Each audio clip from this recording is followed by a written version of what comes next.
Good evening আমার মিষ্টি বন্ধুরা। আজকে বিকেলবেলা তোমাদের কাছে চলে এসেছি।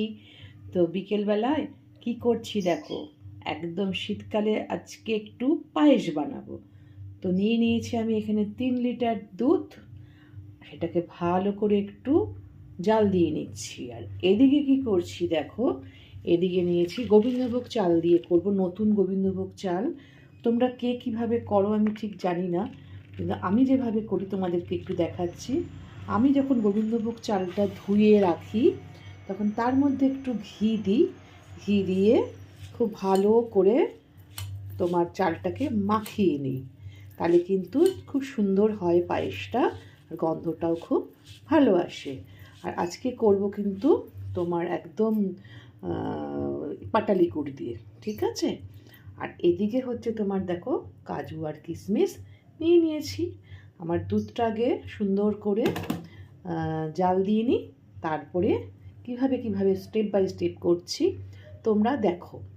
যারা আমার চ্যানেলের বন্ধু আর যারা একদম পুরনো বন্ধু, পুরনো দ্যাট মিন্স পুরনো বলতে মানে আমার পুরনো বন্ধু বলতে আমি কী বোঝাচ্ছি, যারা এক্সপিরিয়েন্স বন্ধু তারা কিন্তু জেনারেলি করতে পারে।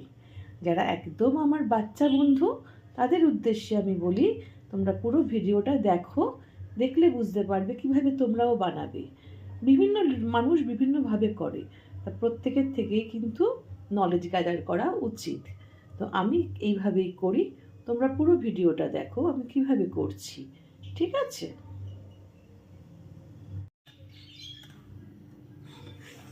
দেখো আমি কিন্তু কনস্ট্যান্ট দুধটা কিন্তু খুন্তি দিয়ে দিয়ে ফুটিয়ে যাচ্ছি, যাতে কড়াইয়ের নিচটা যাতে ধরে না যায়। আমার সুন্দরভাবে কিন্তু দুধটা ফুটে গেছে, আমি লো ফ্লেমে সুন্দর করে ফুটিয়ে নিচ্ছি। বেশি হাই হাই করে আঁচ বাড়িয়ে দিলে কি হবে, তোমার দুধের মানে কড়াইয়ের নিচটা কিন্তু ধরে যাওয়ার চান্সেস থাকে। দেখো আমার কিন্তু ফুটে উঠেছে একদম। আমি কি করবো, এর মধ্যে এই যে চালটা ঘি মাখানো এবার দিয়ে দেব। যেহেতু ঘি আছে, আমার দুধটা গরম, সুন্দর করে আমি ঘুটিয়ে দিয়ে দিলাম, কারণ হচ্ছে ঘিটা তাহলে গলে এর মধ্যে চলে যাবে।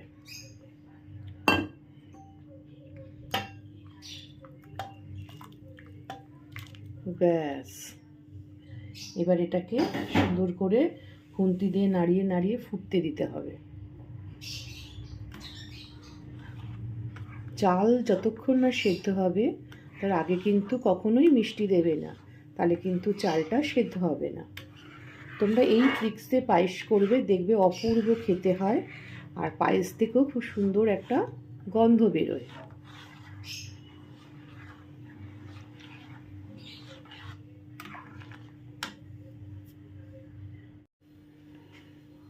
সুন্দর করে দেখো ফুটছে, কিন্তু চালটা আগে সেদ্ধ হবে। আর তোমরা জানো যে কোনো মিষ্টি খাবারে কিন্তু নুনটা একটু দিতে হয়, নাহলে কিন্তু প্রপার টেস্ট আসবে না। তো দিয়ে দিচ্ছি সামান্য একটু নুন। নুন না দিলে কি করে গুণ গাইবে বলো, তাই কিন্তু নুনটা অবশ্যই সর্বক্ষেত্রে লাগে, তাহলেই কিন্তু গুণ গাইবে।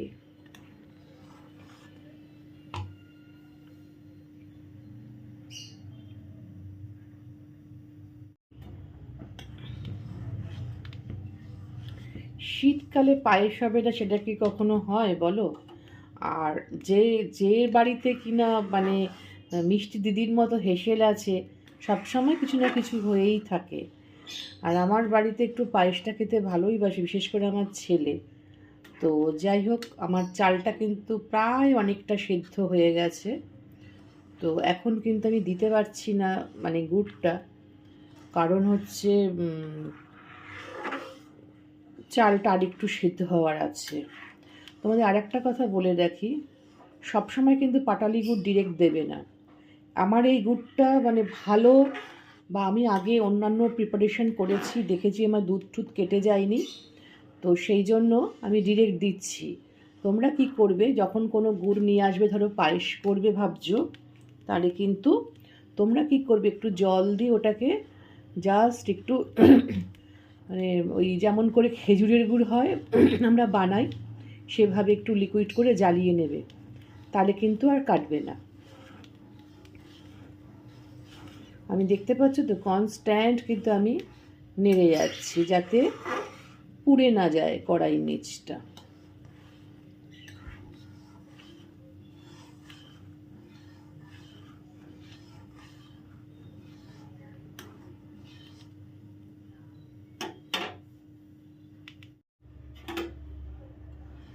আমার পায়েসের চালটা কিন্তু সেদ্ধ হয়ে গেছে। এই মতো অবস্থায় আমি দিয়ে দিচ্ছি দেখো পাটালি গুড়। আর সব থেকে বড়ো কথা কী জানো তো, পাটালি গুড় তো দিচ্ছি ঠিক আছে, কিন্তু গুড়টা কিন্তু যে যেরকম মিষ্টি খাও, ধরো সব বাড়িতে তো সমান মিষ্টি খায় না, যেমন আমার বাড়িতে বেশি কড়া মিষ্টি করতে পারি না, খায় না বলা ভুল, করতে পারি না, কারণ হচ্ছে যেহেতু তোমার দাদার সুগার আছে, আমারও মাইল্ড সুগার আছে, তো সেই জন্য আমাকে খুব ব্যালেন্স করে করতে হয়, মানে মিষ্টিও খুব মিষ্টি হবে না, আবার যেন মিষ্টি হয়, এইরকমভাবে আমাকে ব্যালেন্স করে করতে হয়, যার ফলে খুব সন্তর্পণে মিষ্টিটা আমাকে দিতে হয়। যদি লাগে তো পরে দেবো, কিন্তু প্রথমে আমি বুঝে দিই, গুড়টা গলুক আর ফুটতে থাকুক।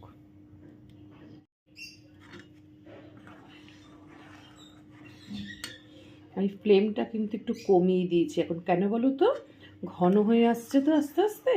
এই মতো অবস্থায় কিন্তু তোমরা কি করবে, ফ্লেমটা একটু মিডিয়াম টু লোয়ে করে দেবে। তোমরা নাড়তে নাড়তেই বুঝতে পারবে যে ঘন হয়ে আসছে।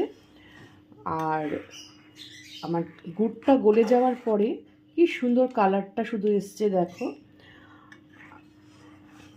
আর পারফেক্ট মিষ্টিটাও আছে। এই অবস্থায় দিয়ে দেবো দেখো কাজু আর কিশমিশটা। কিশমিশটার ক্ষেত্রেও তোমাদের বলি, আমি ডিরেক্ট দিয়ে দিলাম কারণ কিশমিশটা আমার খুব মিষ্টি। আগেও আমি প্রিপারেশন করেছিলাম পায়েস, তাতে আমার দুধ কেটে যায়নি, মানে পায়েসের দুধটা। আর কিছু কিছু কিশমিশ কিন্তু টক থাকে, তখন কি করবে, পায়েসটা ফুল কমপ্লিট হয়ে যাবে যখন মিডিয়াম ঠান্ডা হবে, নামিয়ে নেওয়ার পরে সেই সময় দিয়ে চাপা দিয়ে দেবে, তাহলে দেখবে নরমও হয়ে যাবে আর পায়েসের দুধটা কেটেও যাবে না।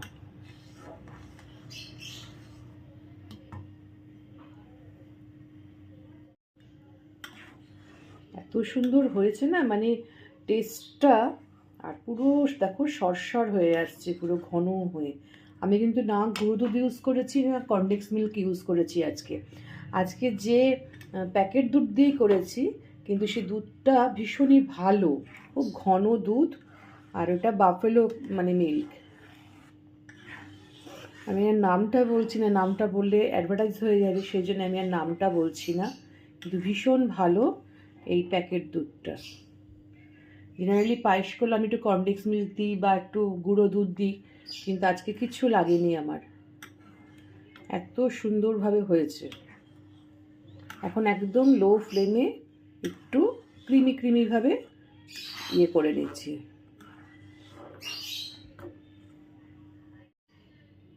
দেখো আমার ফুল কমপ্লিট হয়ে গেছে, কিন্তু পায়েস বলো পরমান্ন বলো যা যা বলা যায়, বা অনেকে ক্ষীর বলে নন বেঙ্গলিরা, তো আমার কিন্তু ফুল কমপ্লিট, একদম নতুন গোবিন্দভোগ চাল দিয়ে, নতুন খেজুরের গুড় পাটালি গুড় দিয়ে। দেখলে কিভাবে করলাম, শীতের দিনে একটু পায়েস না হলে কেমন লাগে বলো। তো যাই হোক, তো তোমাদের সঙ্গে তো সেটাও শেয়ার করলাম। দেখো দেখো আওয়াজ শুনতে পাচ্ছ পাখির, কথা বলতে দেবে না আমাকে, কিছুতেই কথা থামবে না, জানো তো, এরকম কথা বলতে দেয় না।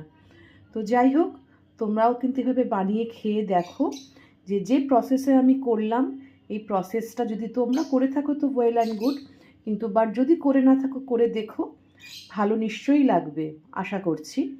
তো যাই হোক, ভালো লেগে থাকলে পাশে থাকা বেল আইকনটা অবশ্যই প্রেস করে তোমরা আমার বন্ধু হয়ে যেও, যারা এখনও বন্ধু হওনি। আর যারা আমার বন্ধু হয়ে আছো অলরেডি, তাদেরকে অসংখ্য অসংখ্য ভালোবাসা, বাচ্চাদেরও ভালোবাসা জানাই আন্তরিক, আর বড়দের প্রণাম। দেশ থেকে দেশান্তরে যে যেখানে আছো প্রত্যেককে আমার আন্তরিক ভালোবাসা। সবাই যাতে সুস্থ থাকো, সাবধানে থাকো, তোমরা সুস্থ থাকলে তবেই তো আমার মিষ্টি দিদির সঙ্গে অন্তরের টান থাকবে। কারণ হচ্ছে তোমরা সুস্থ থাকলে তবেই দেখবে, দেখলেই মিষ্টি দিদিকে মনে পড়বে, ঠিক আছে? আর আমাকেও সুস্থ থাকতে হবে তার সাথে। তাহলে কী করবে, ভালো থেকো, সুস্থ থেকো, সাবধানে থেকো, নিরাপদে থেকো। আর তোমরাও নিত্য নতুন রেসিপি দাও, বা যারা যেটা করছো ইনোভেটিভ জিনিস প্রত্যেকে শেয়ার করো। আমি প্রত্যেকের সঙ্গে থাকি সবসময়, যারা আমার সাথে থাকে আমি প্রত্যেকের সাথে থাকি, ঠিক আছে? তাহলে আজকের মতো কি বলবো, শুভ সন্ধ্যা বলে তো তোমাদের কাছে বিদায় নিতে হবে। আজকে রাখি, টাটা।